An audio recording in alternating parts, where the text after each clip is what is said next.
लो भैया, मामला खराब हो गया। मामला कुछ ये है कि डील रद्द हो गई है, बातचीत फेल हो चुकी है। सबसे बड़ा अपडेट, जेडी वेंस जो अमेरिका के वाइस प्रेसिडेंट हैं, उन्होंने पाकिस्तान इस्लामाबाद में खुल्लम खुल्ला कहा कि अब कुछ भी चीज क्लियर नहीं हुई है। 22 से हमने 24 घंटे बात करके देख ली है, मामला बिल्कुल बेकार रहा। मतलब हमें क्लियर जवाब ईरान ने नहीं दिया है, उनका न्यूक्लियर पर कुछ भी क्लैरिफिकेशन नहीं है। वो साफ नहीं कह रहे हैं कि वो न्यूक्लियर नहीं बनाएंगे। अब हम एक बहुत सिंपल सा प्रपोजल छोड़ के जा रहे हैं और अब हम ये देखेंगे कि वो मानते हैं कि नहीं। इसका सीधा मतलब यह है दोस्तों कि ईरान किसी भी शर्त को अमेरिका की नहीं माना है। अमेरिका पर सीधा इल्जाम ईरान ने यह लगाया है कि ये जबरदस्ती की चीजें हम पर थोप रहे थे। जो डील हमारे लिए मुश्किल थी उसमें ऐसी ये बात कह रहे थे, जो बातें हमारे लिए मानना नामुमकिन है वैसी ये बातें कर रहे थे। लीजिए, विदेश मंत्रालय ने बड़ी बात कही है ईरान के विदेश मंत्रालय ने कहा कि लंबे समय तक बात हुई, दो चीजों पर बात अटक गई। दोस्तों, मैं रात को अपडेट दे चुका हूं, स्ट्रेट ऑफ हॉर्मुज पर लालची अमेरिका अटक गया और भिखारी अमेरिका ने शर्त रखी, स्ट्रेट ऑफ हॉर्मुज हम दोनों चलाएंगे, ईरान और अमेरिका। ईरान का कहना यह था कि स्ट्रेट ऑफ हॉर्मुज में अमेरिका का कोई रोल नहीं है। तो पहली बात यहां पर फंसी। दूसरी बात न्यूक्लियर पे फंस गई।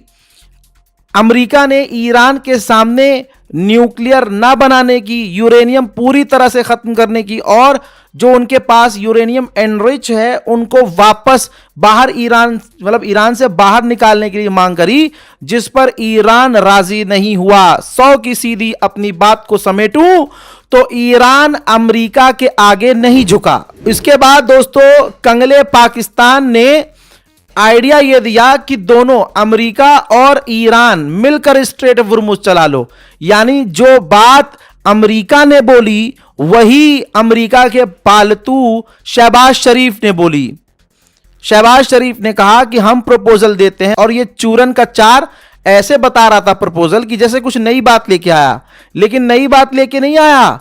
जो अमेरिका ने रखी बात वही कॉपी पेस्ट कर दी इसने और कह दिया स्ट्रेट ऑफ हॉर्मुज ईरान और अमेरिका मिलकर चलाएं। उधर मेरे दोस्तों इजराइल और अमेरिका की बात का जवाब देते हुए चाइना ने सफाई दी है कि हमने ईरान को कोई भी हथियार नहीं दिए हैं। अब आपको एक और जानकारी देता जाऊं भैया, जब से जंग शुरू हुई है 42-43 दिन से, है ना, तब से अब तक स्ट्रेट ऑफ हॉर्मुज से सिर्फ 100 वेसल्स ही क्रॉस किए हैं, 100 जहाज ही निकले हैं।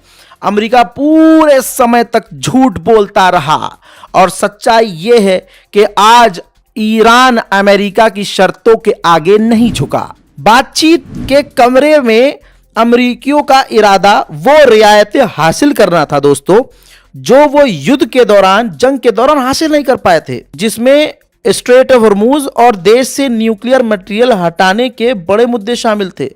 लेकिन ईरानी डेलीगेशन ने ऐसा होने नहीं दिया। यह ईरान की तस्नीम न्यूज एजेंसी ने खुद कंफर्म किया है कि ईरान की डेलीगेशन ने कोई भी बात अमेरिका की नहीं मानी।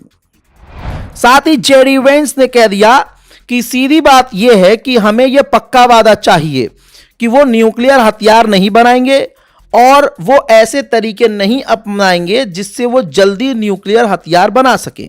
जेडी वेंस ने, यानी अमेरिका के उपराष्ट्रपति ने यह भी कहा कि ईरानियों के साथ हमारी अहम बातचीत हुई है, यह अच्छी खबर है। लेकिन बुरी खबर यह है कि हम किसी भी समझौते, डील, एग्रीमेंट पर नहीं पहुंचे हैं और मुझे लगता है यह अमेरिका से ज्यादा ईरान के लिए बुरी खबर है। हज़रात, यह साफ इशारा है कि जंग दोबारा से शुरू होगी। हज़रात, ब्रेकिंग न्यूज में इतना ही, जल्दी से शेयर कीजिए। जय हिंद।